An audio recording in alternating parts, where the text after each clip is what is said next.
welcome you to this UNESCO MONDIACULT pre-conference event. My name is Odila Triebel and I'm head of the Dialogue and Research section at IFA. In this section, we conceptualize and manage the research program on culture and foreign policy, of which this study, which will be later presented, has been conducted and published under it. Experts of the IFA research program develop recommendations to strengthen and further develop international cultural relations. In this discussion today, we will explore the impact of international cultural relations on sustainable development. This discussion is recorded and will be made available on the IFA YouTube channel in the future.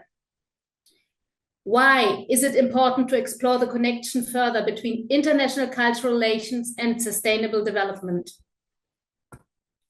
International cultural relations is an integral part of enabling sustainable development. 80 years ago, the United Nations Charter was established. Its vision is peace is possible when humanity stands together.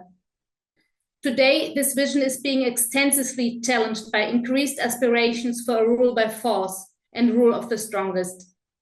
In Europe, for example, new and intensified defense requirements impact priorities in public spending as a result. And as a result, the progress in fulfilling the Sustainable Development Goals is something that benefits everyone, the human vision of leave no one behind, lack or even demonstrate setbacks. The authors of the study, Rosanna and Pedro Affonso, wrote that we need internationally a paradigm shift to culture and cultural relations. Sustainable peace does not happen with showcasing. It can happen only if there's mutual trust, understanding, partnership, and cooperation on eye level. Last not least, opportunities for open exchanges and relationship building. International cultural relations is a key component to fulfill the SDGs because it creates the enabling environment for this. It creates opportunities for cultures to evolve. It is particular quality of culture to be at the same time allow plural perspectives as well as to provide the means to mediate between them.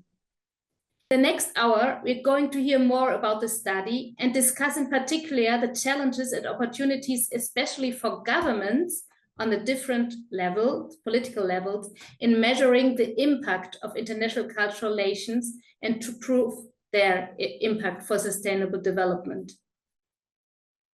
Before we move on to the presentation and then the discussion, let me first introduce the authors of the study. Rosanna, warm welcome, is a cultural consultant based in Brussels. She has 10 years experience working on culture and sustainable development for the British Council, where she has managed programs, advocacy and research, including the missing pillar, Culture's Contribution to the SDGs, published in 2020. She has worked with organizations such as European Commission and the NGO Impact. Pedro Franco is a Brazilian-German musician and consultant working across cultural, creative, and international cooperation sectors. His areas of expertise include culture and sustainable development, decolonial perspectives in international cooperation, and the intersection between arts, culture, and climate. Thank you so much, Rosanna, Pedro, for your hard work you put into this research and the insights you will share with us, all of us today. It is my pleasure, and I would also like to introduce the three very distinguished speakers. They will respond to the presentation of this research, and they will join us later here today.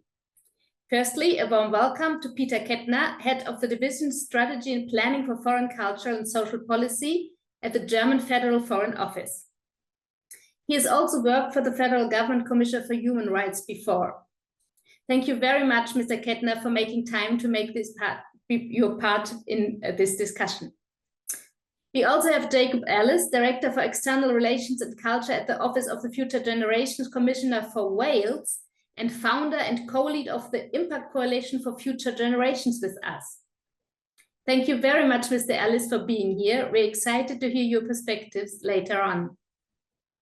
Last but not least, we have Avril Joffe, development economist and UNESCO chair in cultural entrepreneurship and policy at the University of Witwatersrand.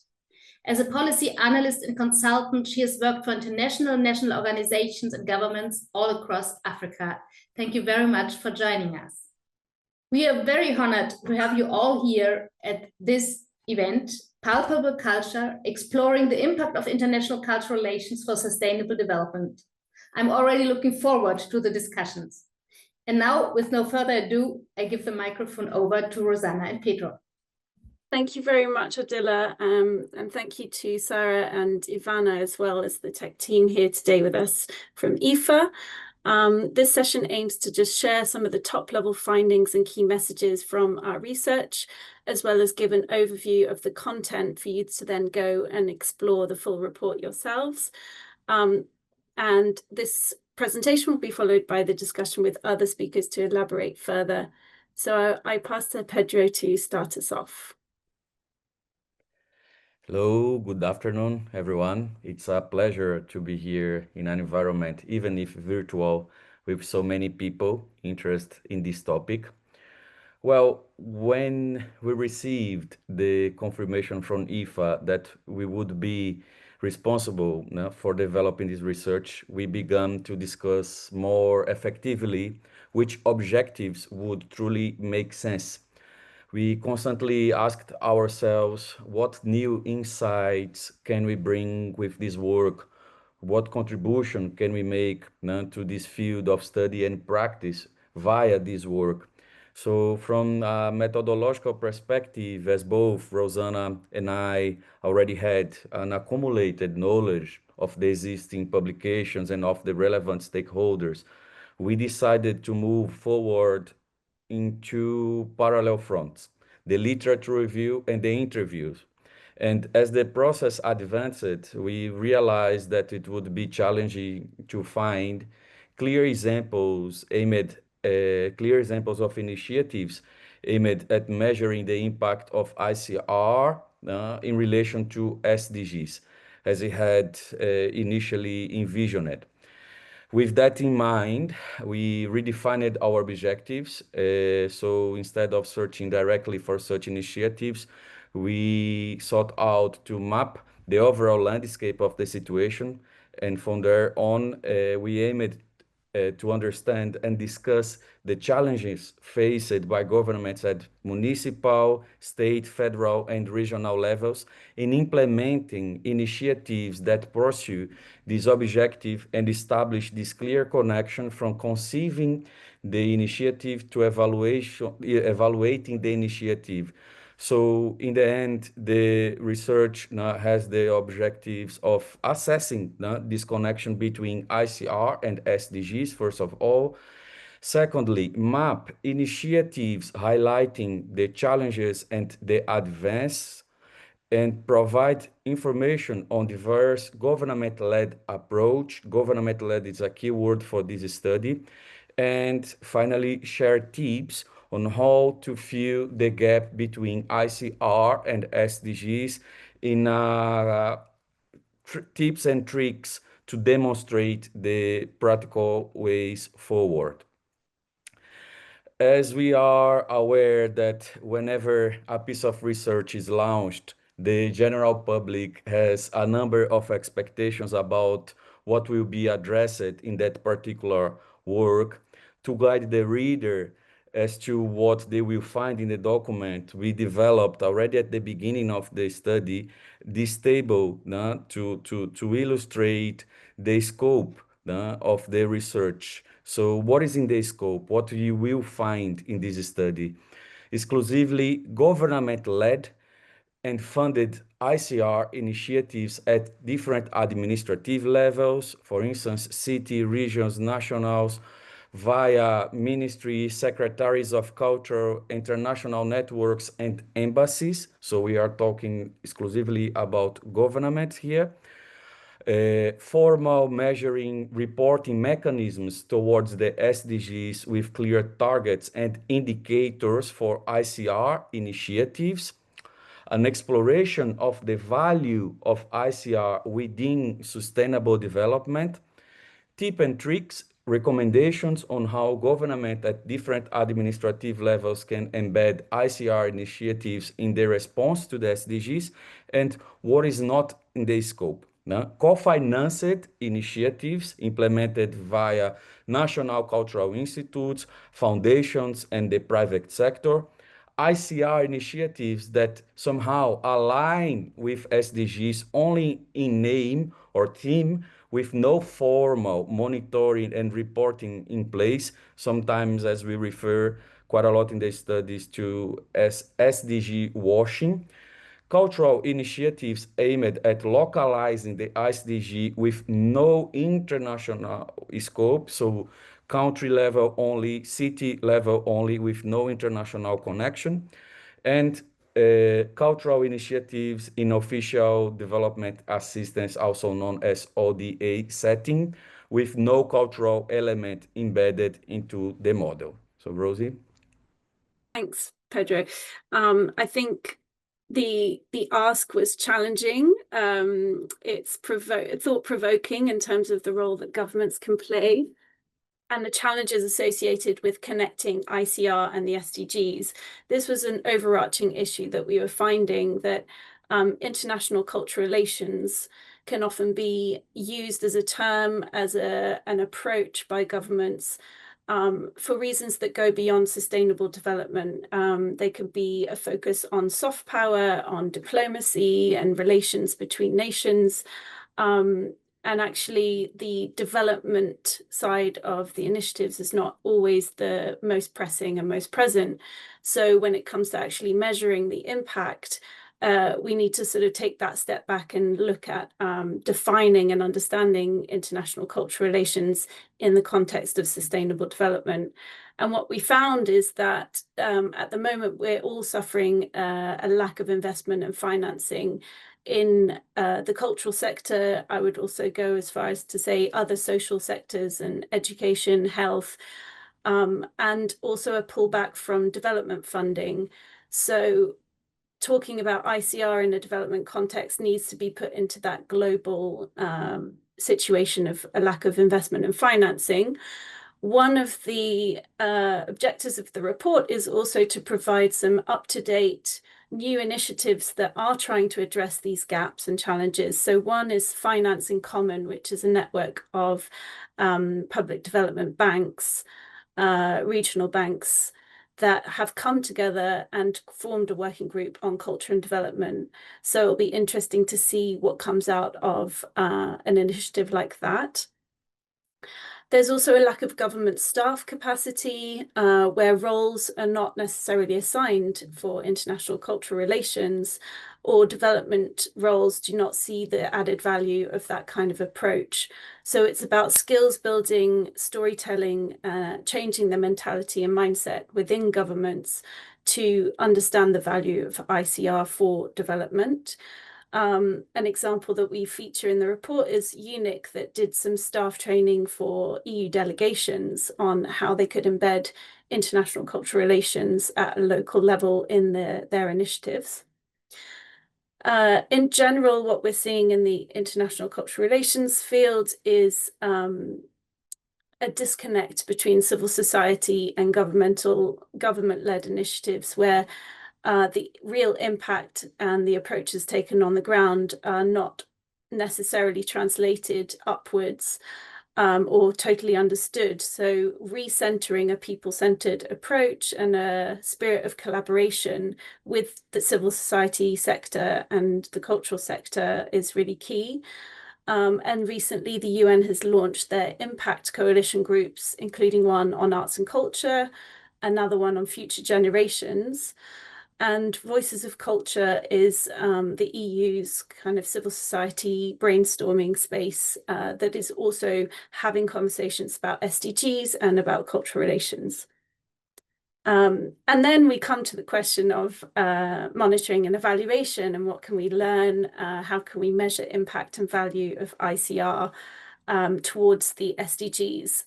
There's been a lot of focus on the role of culture within the SDGs, localization of the SDGs and the cultural approach at a local or a national level. There's talk of defining a Culture 2030 goal that will be spoken a lot about at MONDIACULT this year. However, that international dimension that Pedro is mentioning is still lacking in terms of international cultural relations and the role of ICR towards the SDGs. And finally, we couldn't be writing and doing this research without recognizing the influence of AI and technology in the cultural sphere, in our relations with one another, and how that is changing the landscape. So we just flagged that MONDIACULT has raised this as one of the key topics this year, and British Council has recently published a report on digital cultural heritage. So the report also features some deep dives into different examples. Here are some images of those examples. There's the Taxo platform that is an online system for planning and reporting for projects. It's been widely used in Australia by cities, councils, and cultural institutions. What it enables is shared outcomes on social, economic, environmental, cultural, and governance indicators. And there's an ambition for it to scale and become more international and focus more on the SDGs. We have Jacob Ellis here with us from the Office of the Commissioner for the Wellbeing of Future Generations in Wales. So we featured the ACT there. It has 7 goals, one of which is the vibrant culture and thriving Welsh language. And they've embedded culture within all public policy areas and have this cohesive ACT that brings together different aspects of public policy. Wales Arts International has then gone on to develop their own 10-year implementation strategy with cultural wellbeing indicators aligned with the Wellbeing Act, which is aligned with the SDGs. So seeing a national level approach to embedding SDGs within public policy is really exciting, and there's a lot of ambition there. Another example is African Union and their Agenda 2063. There's a specific aspiration on Africa being a strong cultural identity, common heritage, shared values, and ethics, promoting unity, reconciliation, social cohesion, reparations. And there's specific objectives that they've set around doubling the creative sector's contribution to GDP, looking at curricula and education, polytechnic institutions for training as well in creative enterprise, and reclaiming at least 30% of Africa's cultural patrimony by 2023, which obviously a new target needs to be set there. Within the Agenda 2063, there's the Great Museum of Africa, and it's an interesting case study of how international cultural relations within Africa are bandying together to look at their shared heritage and look at institutions and ways, governance ways of organizing and sharing their heritage and their cultures worldwide. Then the UNESCO Creative Cities Network is also a huge network of 350 cities representing 600 million people around the world. And they've recently signed the Braga Manifesto, which is calling for a culture standalone goal within the SDGs. So seeing networks of cities come together and agree on a position around culture, but also the knowledge sharing that happens in these spaces and the ways that in which cities can advocate together on big platforms that also are in line with the SDGs. So what is needed, what we're saying is needed is this paradigm shift where culture and international cultural relations are seen as something that should be at the heart of sustainable development.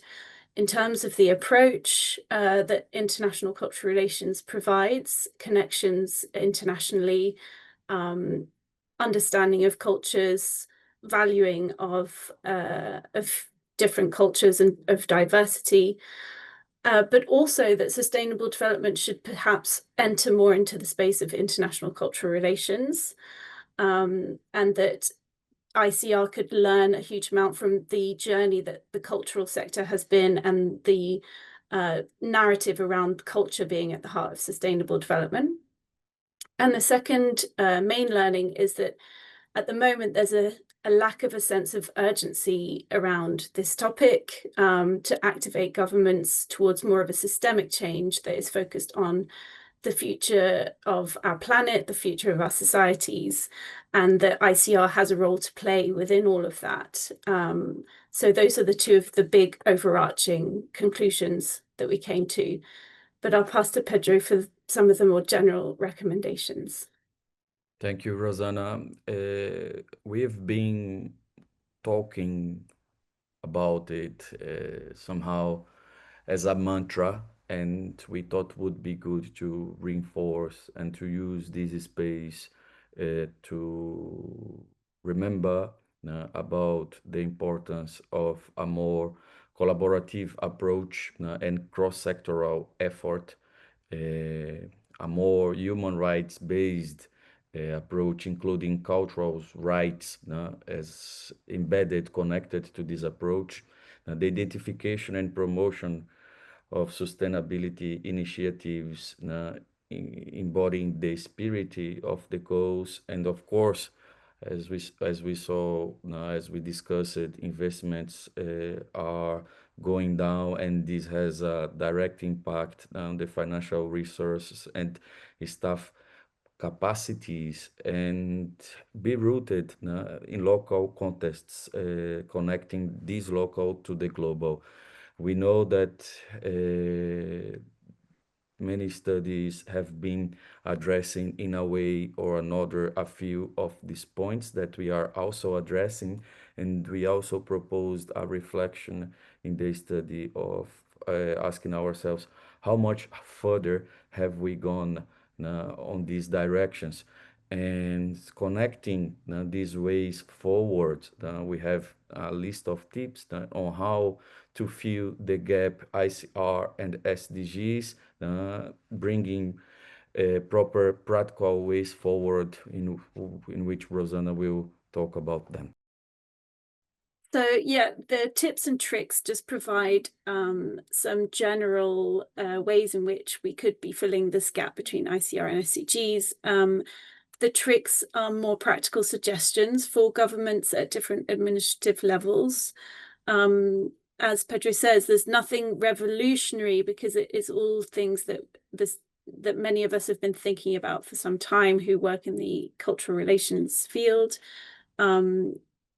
So we won't go over them in this presentation, but we'll leave these up for you slightly for some time.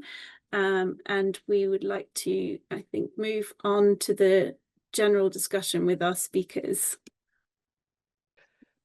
Thank you, Rosanna. Well, our idea with the presentation was to make you feel curious and interested in reading the study and exploring it further, and to support the discussion we have with us colleagues who have been working on this topic for years alongside us. Some of them have taken part in our interviews and also in our workshop developed to collect data, information, and share knowledge around this topic. And Avril, I would like to start with you, because you've been witnessing the efforts now of cultural leaders, cultural makers, artists, etc., researchers as well, to place culture at the heart of sustainable development and to address challenges, highlighting the report as we have brought somehow in the direction of funding skills, monitoring and evaluation, etc. You've been dealing with these topics directly and indirectly throughout your career. So in the context of MONDIACULT, which is about to start, we would like to know what are your expectations and hopes for ICR, let's say, in these next 5 years, going towards 2030, what are your expectations? Are we going to be talking about a cultural goal? What kind of advancements do you think we'll have? Or if we will have even more challenging times? I hope not. It's been quite tough, I must say. So what are your expectations? Thank you for being here. Very much, Pedro. Thanks very much, Rosanna. I just want to acknowledge, first of all, the difficulty of the task that you were confronting. I think you've found a way through this. I think we have a lot of work to do ahead of us for all of us who work in this field. I have three particular expectations I want to speak to. Indeed, as you say, Pedro, there have been many voices that have been working on this, trying to advocate and explain and provide evidence for the role that culture plays in sustainable development. You know, from UNESCO to civil society coalitions and so on. And, you know, the latest Culture 2030 goal, which you mentioned, the campaign that was backed by UNESCO, UCLG, IFACA, and others, have also outlined some targets and indicators that could be used to showcase the role that culture plays. And even, you know, in some of the research I've done, some African countries have pioneered models of cultural metrics in national development plans, such as the Kenyan Creative Economy Blueprint, even the South African White Paper on Arts, Culture and Heritage. Whether they get implemented or not, that's the biggest concern, and you've already raised why they don't get implemented. And so this call for a goal 18 of culture and future sustainable development frameworks, you know, we expected it to be on the agenda for MONDIACULT 2025, and it's not. And I think that's the first recognition we have to give, is that politics and the world dynamics and the increasing changes that are happening in we have a series of polycrises, let's say, has meant that actually MONDIACULT has backed off that goal and has rather try to establish culture's role in the SDGs more firmly, but certainly not as a goal 18, as a standalone goal. And I think that's really significant, and it goes to the heart of how we see culture, you know. And if we see culture as foundational and shapes how communities understand development, how values are transmitted, how resources are used, how change is accepted or resisted. You know, for example, if you think about gender equality as goal 5 of the SDGs, without understanding cultural norms that sustain inequality, we're never going to address the gender equities that we have in our society. You can't ensure sustainable cities without respecting cultural heritage, urban identities, and community memory. And you can't build peace and justice, which is goal 16, without acknowledging the role of cultural inclusion, for example, in intergroup dialogue. So we understand that. But why is it not understood by others? And why is it that cultural actors, cultural leaders, as you say, when we speak, we land up speaking in an echo chamber? And how do we move outside of that echo chamber? We need to see how to breathe life, cultural life, into the SDGs. It's not only the software of development, it's how we think about development entirely. And if we only think about sustainable development without thinking of culture, it's never going to take root. And on the other hand, without a dedicated goal, as I said, MONDIACULT has abandoned that way. Culture is at risk of being sidelined. It'll be underfunded, it will stay unmeasured, it will stay undervalued. And we know what is not counted and is not acted upon. In my country, South Africa, the SDGs are absolutely essential for how governments think about what they need to do. It's their blueprint for work. And if there's no goal for culture, it's not on the agenda, simply said.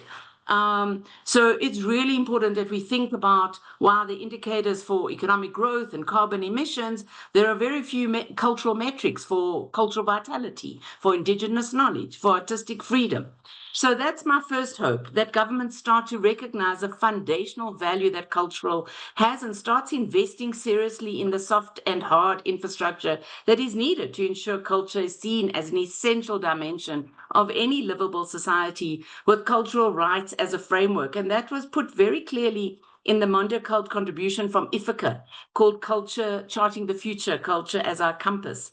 The second expectation I have is that, you know, ICR is not a neutral concept. So when we talk about international cultural relations, we have to, and I don't think this was sufficiently discussed in your report, actually, it's often seen as being a source of soft power rather than a truly transformative set of practices based on fairness, equity, mutuality.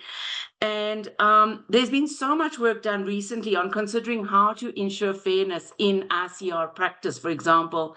But there's much to improve in the practice of ICR before it can be regarded with the same appreciation that we have for generally the role of culture, cultural heritage, indigenous knowledge.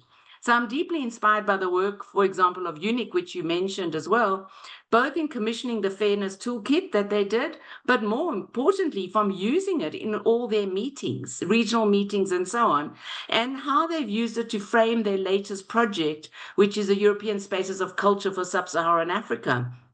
You know, really looking at how to put fair collaboration into cultural relations and how those moments where practices manifest, where values unfold, where concepts are challenged, where commonalities and differences become tangible, the very heart of international cultural relations. So my hope is that we can really think about using those examples to help further the conversation about what we mean by international cultural relations in a way that we find acceptable, especially from the side of the beneficiary of international cultural relations, as there often is a payer, the source of money, and the paid, you know.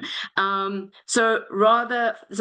I think in that way we can mitigate some of the inequality in the power relations that we see in our global society. Not that we can ever change it, and I think I've lost any idea that that's ever possible, but we need to find a way to get values mainstreamed in all our agencies and in our governments. So for me, it's very important, the focus that you've put in your report about government.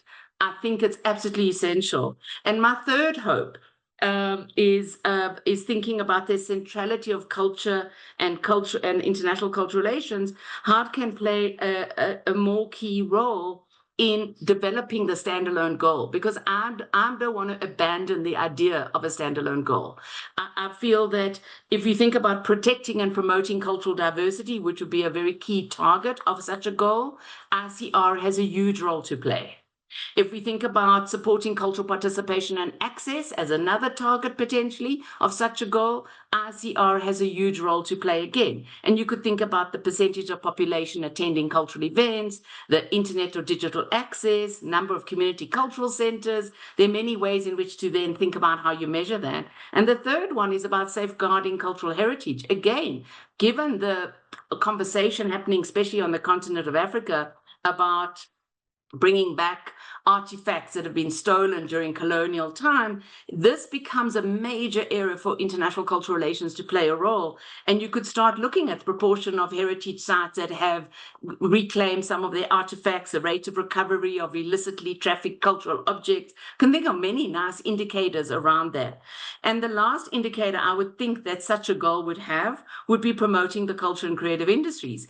Here, I'm not sure where international cultural relations plays as strong a role, although I do believe cultural cooperation through the development agencies does really play a big role. So this is my third hope, that these targets are more equally the focus rather than a narrow economic view of the role that CCRs play to contribute to GDP and employment. So those are my three big expectations.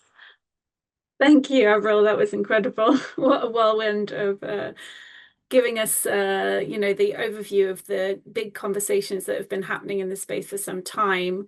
And so I'm now going to turn to Jacob, who hopefully will give a bit more of a positive outlook on the future, thinking about the progress that has been made in Wales, and how can Wales encourage other nations and institutions to adopt a future-focused approach to public policies and development policies, so that they're more centered on well-being and embed culture in their approaches. Well, prynawn da, good afternoon to you all. I echo the comments that have already been made in thanking you, Rosanna and Pedro, for this necessary piece of work, and I hope that it mobilizes, catalyzes, influences policymakers across the world to put culture at the heart of decision-making across the world. Congratulations on producing it. Rosanna has articulated very well in the report what is at the essence of the Wellbeing of Future Generations Act in Wales, where we mark the 10th anniversary of that legislation. It's a first of its kind piece of legislation where it mandates that all our public institutions, ranging from government to health boards to our national bodies, the cultural bodies, the Arts Council, Sports Wales, etc., that they must take into account those not yet born in the decisions that they take. With 7 interconnected wellbeing goals, we briefly saw them earlier, and they're all equally important. It means that no longer is it the case traditionally that the health minister is solely responsible for health, or the economy minister is solely responsible for the economy. And indeed, for the conversation today, it now means that all ministers have a duty to maximise their contribution towards cultural well-being as well. It means that I get to scrutinise and hold to account the health minister and say, well, what are you doing to ensure that culture features as part of your policy making? It is a much more holistic approach and an integrated approach. Culture is the 4th dimension of sustainable development in law in Wales. It means that the environment, social, economic well-being is seen as the same priority, equal footing with culture. No longer is it the case that the economic argument wins the day. We've got some work to do on that, but it is a powerful piece of legislation that allows us to put emphasis on culture. We have indicators, 50 indicators attributed to the Wellbeing of Future Generations Act in the way that we measure progress. Several of them are related to culture. I do find it interesting. Maybe we can have the debate another time. We do include sport, leisure, heritage, recreation as part of our definition of culture. If we were to ask everybody on the call today to define culture, I'm sure we'd have several definitions of it. That's probably in the beauty and the challenges that question raises. I wasn't going to go through all of the goals, but I do think in the context of the international relations and the cultural relations dimension, yes, that cultural goal where we also include our language, Welsh language within it, but also the globally responsible Wales. It is therefore, a duty on all our public institutions that we take into account the impact not only on generations born here in Wales or are present in Wales, but to the generations around the world too, understanding our international solidarity and our connection with others. We will always continue to strengthen the way that we do things. As the person who works in the office of the Independent Future Generations Commissioner, I am keen to see culture featured far more in the decisions that we take, and we are exploring at possibly including a Culture Act in Wales. That's a different approach to having a separate goal. We have a goal, we have a dimension within our sustainable development definition, but we want to go further and believe that as a proud cultural country that legislating or providing further levers to strengthen the cultural dimension is important. On this future-focused aspect, it's really important that we continue to ask a range of questions of ourselves. How do we maximise our contribution? So we're not just fixed in the here and now. How can we challenge ourselves? And we don't need a piece of legislation to do that. It requires policymakers, civil servants, influencers to think, if I do something in a different way, if I take account of the decisions I'm about to take on 10, 20, 40, 50, dare I say 100 years' time, what might the action be, and who are we involving? Who are we collaborating?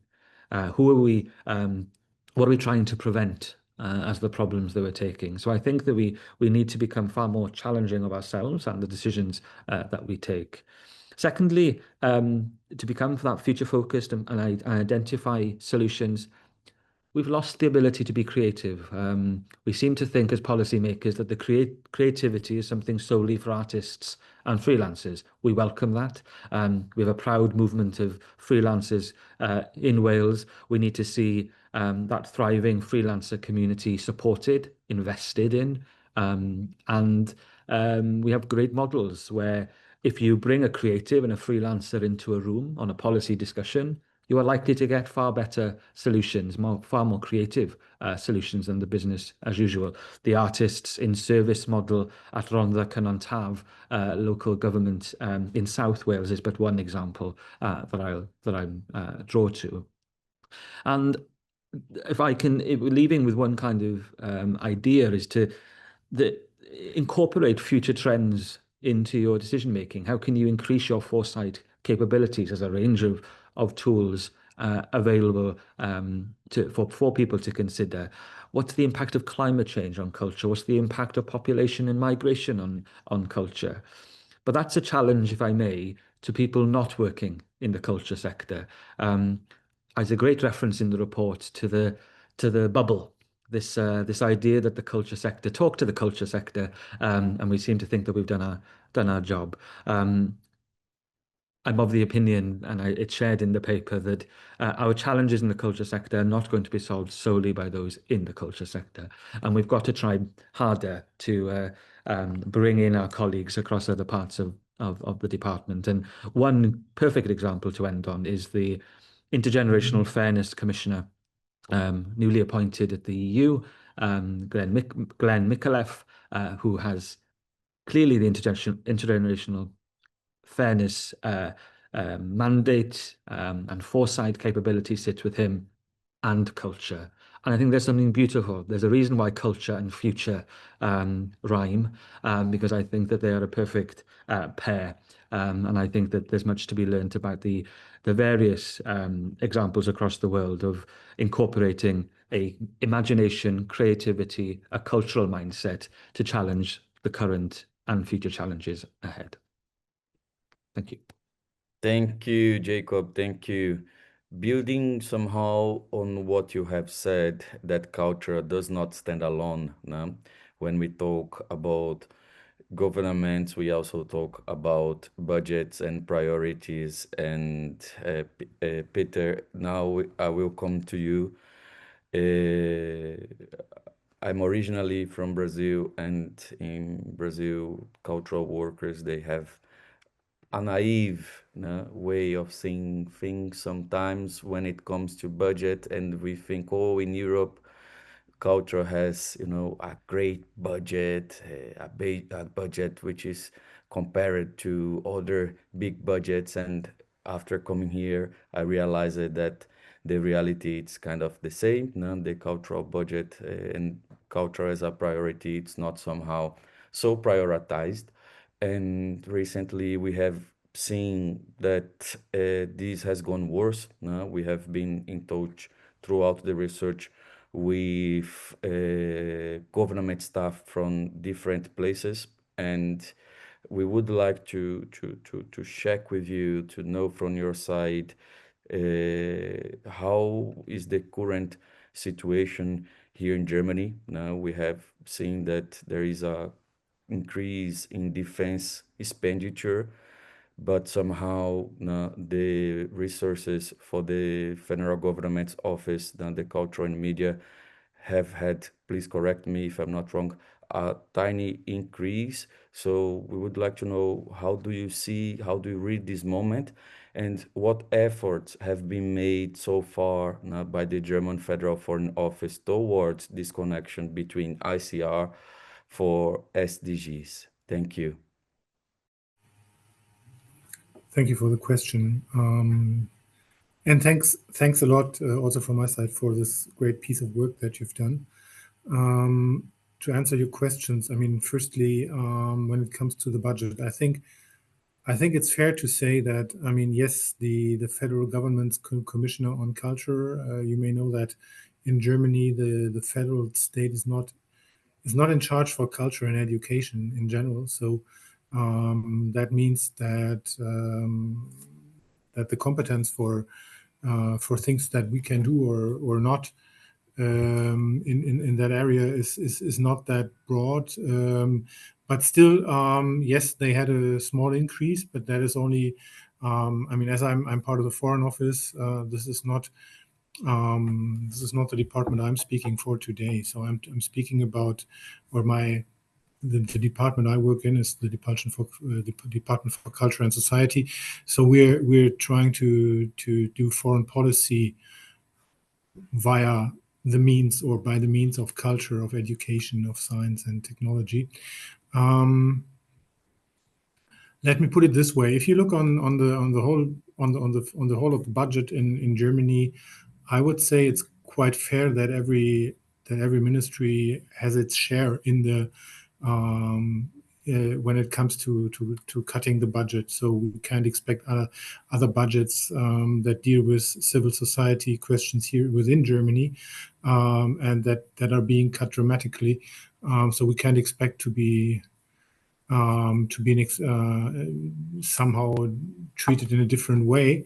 And yes, you're right. Everybody's very much focused on defense issues right now. And that's the way that things are going in the political landscape. So we have to deal with that. I mean, it's quite. I mean, it doesn't help if we say we don't like that, or we want more money for culture, for education, whatever. So because that's not the reality we live in. So we have to cope with the reality we live in. And one of the ways we try to deal with that is that we try to broaden the notion of security. So when it comes to security questions, we try to make clear that security is not only about weapons, but it's about prevention. It's about preventing conflicts between countries, between societies, and that has a lot to do with education and culture. So yes, we can bring in that. Are we successful? I don't see. Well, I don't know. Sometimes we are. In many cases, we are not, which is also due to the fact that if you invest money in culture, or in cultural projects and intercultural communication or whatsoever, and what happens, the result is that in the best case, nothing happens. So as an impact, on the impact level, I mean, of course, you have on the output level, you have a number of things, but on the impact level, it means that you have less conflicts, you have less violence, less, I don't know, problems between countries. But this is not to be measured in a very, what can I say, tangible way. And so at the same time, when we go to the politicians in the parliament, the people that are trying to get more money right now and that are also going to the parliament right now are from the Ministry of Defense, for instance, and they can very well show what a tank, for instance, can do. Everybody knows that. So there's a clear input-output relationship, and the impact is also very impressive, or at least it's everybody can imagine what a tank can do, and that is a problem we currently have. I would say that the whole of our cultural science or education diplomacy is in itself a contribution to the SDGs. We try to make that clear to the rest of the foreign ministry. We try to make that clear that this is part of the foreign policy, but this is not only part of the foreign policy in bilateral relations, but also when it comes to SDGs, for instance. This is sometimes, or most times, I would say, an uphill battle, because there's a number of people who don't see us as an integral part of foreign policy. Still, I think it's worth everything that we can do in order to make it clear. When it comes to concrete or to very specific points that we've been working with within the last years, when it comes to SDGs, I would definitely name the feminist foreign policy that the whole ministry has been working on during the past years. In the last with our last minister, but especially in our department, we have been working on that quite intensively. Also, the climate foreign policy, which is not only focused on the COP process itself, but also on the side effects that we were trying to deal with. And we're still working on that. For instance, we are funding a number of archaeology projects in order to, for instance, digitalize cultural heritage that is being threatened by loss, and that is something we're funding, and also we've been working. I mean, we work with a number of organizations, so we don't do culture ourselves. We have like Goethe institutes and other organizations we are funding, and they're doing that for us. Since I would say at least 10 years, we've been very much working in the field of sustainability, not only when it comes to in which buildings are we working in, but also how socially inclusive are the measures we're taking, where are we going with our measures, whom are we addressing, that is going to be changed, or that is going to change, I think, in the next years dramatically. I think the idea of having an institute, a cultural institute in a city, in a very central place, very representative place, something like that is very, in a way, this is old-fashioned. We still have that institutes like Goethe institutes in very central places, but that is changing. It is going to be more sustainable, not only on the climate change level, but also on the level when it comes to what impact do we have in working together with societies. So I'll leave it like that because I've talked already too long. Sorry. Thanks, Peter Kettner. I mean, I think it's clear that you have a cross-sectoral approach and that culture is part of your remit and the work that you do from the examples that you've given. So I think it's around also changing that narrative that, oh, this department doesn't do culture because it's someone else's remit. Culture is at the heart of the way that we work, and it's embedded across several sectors, and that's why its value within sustainable development is so clear to those of us working in these sectors. But it's great to see that you have a socially inclusive approach to measuring impact and supporting initiatives around the world. So thank you for your contribution. We have had several questions in the chat, and thank you very much. We have people joining us from Nigeria, Libya, Bolivia, the UK, and I'm sure elsewhere. We have very limited time to answer the questions. We encourage you to contact us on LinkedIn and follow the conversation, but we will aim to get to a couple of them. So there's one here from Venka that I'd like, if Jacob is still there, to just respond to. It's around her interest in whether we address emerging cultures in our work. So emerging youth generations and how they're shaped by digital, the fluidity of identity and being transnational or belonging to several different cultures. Great question. Not going to give it justice in the 30 seconds that I will give to this question, but you know, I was challenged recently, rightly, that culture isn't static. Culture isn't something that we just hold and preserve. It is something that we enhance, promote, create, recreate, and also possibly to be challenged on this idea of cultures rather than culture. I do think that, like fashion, certain things come back into fashion and cultures resurface, reimagined, and no doubt, one thing though, no doubt AI and technology will play its part in advancing, moving us forward, letting us recreate or build on the cultures that we have.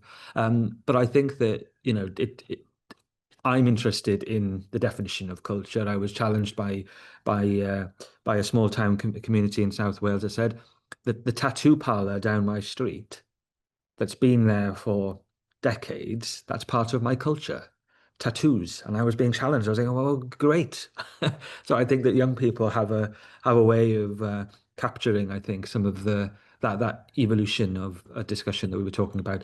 And in talking about what will come, I do think that possibly one thing that the report hinted towards, but I think that it allows us to play a little bit more, is around Indigenous cultures. And you would reference the work of the Wales Arts International, who are doing fantastic work to reflect and continue to be challenged by our conceptions, our policy making around Indigenous cultures. But this is an intergenerational question, really.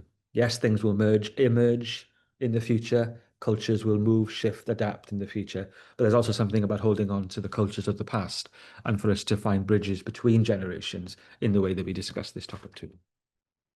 Thank you, Jacob. I'm going to swiftly move to the next question for Avril. It's around the context that we're in of increasing cuts to development aid and cooperation. How can the key role of culture and international cultural relations be made more visible? So that point of urgency and having a paradigm shift, particularly given the rising voices against diversity and the growing emphasis on security in both the global north and south. How do we place culture and international cultural relations at the heart of our approaches? Thanks, Rosanna. That's for me a very tough question. I think often, even in the discussion about the role that culture plays in sustainable development, the purpose of a standalone goal is to take away this notion that culture's there to support other goals, right? That it must have its own goal. That yes, it can contribute to economic development. Yes, it can contribute to partnerships. Yes, it can contribute to gender equality. But it's important in its own right. And I'm seeing increasingly culture being brought in to say it can help the peace story. It can contribute to security. It can play a role in dealing with the multiple crises we have in our society.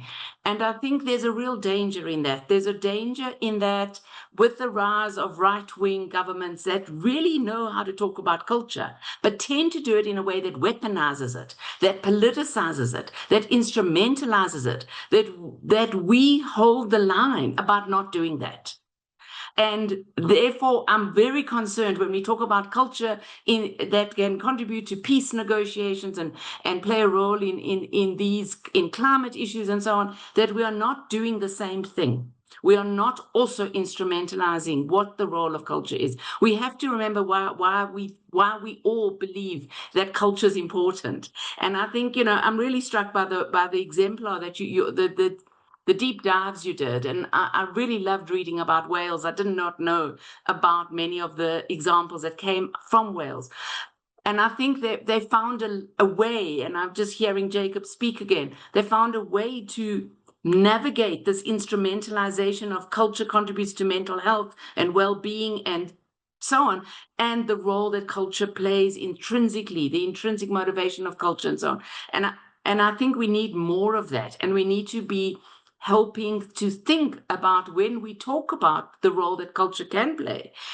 And I've no doubt it can play a role, but it's not its purpose, its only purpose. And we need to constantly come back to the idea of the standalone goal, which is to really highlight the role that culture must play and how it must be centered around cultural infrastructure, about public space for dialogue, for debate, and so on. So yeah, thanks for that question, but I think it's a really tough one. Of course it is. Sorry to give you that question, but it's a key one as well. So it's good to unpick it a bit further. And we have 0 minutes left. But Peter, I just wanted to come to you on moving forward. What lessons can we learn from this research? Especially in the light of Tom's question around the balance between cultural relations, soft power, development. Are there any final reflections from your side? I think we can learn a lot. And just continuing what Avril just said, or just 2 points concerning that, what she's been said just before. Yes, it's right, and culture is a mean in itself. So we have to be very careful. On the other hand, I mean, if I mean, this is not only about culture or the freedom of culture or freedom of artists, and that they can do whatever they want. They can, but that's not. There's no question about that. But it's about funding culture, and coming from the ministry and coming from a ministry that has to justify itself in front of the parliament.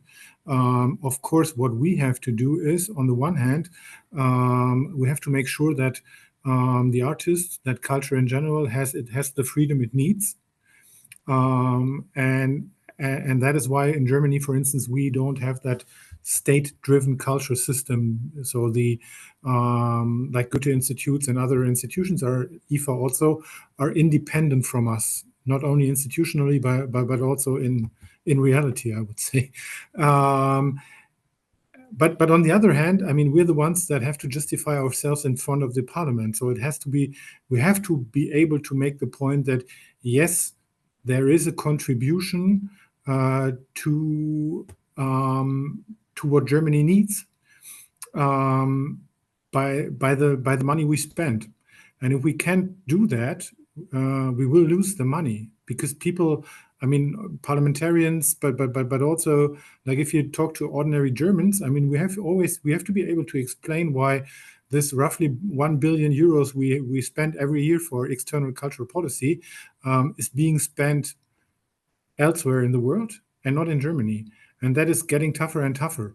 So yes, you're right in everything you said. On the other hand, we have to find a balance between explaining that and keeping culture out of the political sphere, out of the political objectives. On the other hand, we have to make very clear what the contribution of culture and cultural diplomacy to the interest of Germany is. So that is our job, and it's not that easy.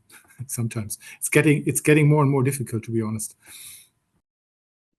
Thank you for your honesty, and I just want to thank all the panelists, so Jacob, Avril, Peter, and my co-author Pedro. And we had 214 people who subscribed to this event, which is an incredible number. Even if they were not part online here now with us, they will receive the recording of our discussion. So hopefully they will also get inspired. We also need more researchers to help us showing this impact, both qualitatively and quantitatively as well, in a creative way, so that we use them as tools to convince, as it was mentioned, to go direct to the core, to the heart of the policymakers, the one deciding about budgets and so on. So we also make this appeal because it's important, and we need to join forces as well to enable a better environment for us to use the intrinsic power of culture, both nationally and internationally, toward positive means. But thank you very much. It's been a great journey.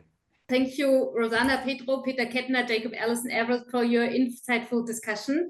And thank you to every one of you in the audience for your attention, your thoughtful questions, and for being here.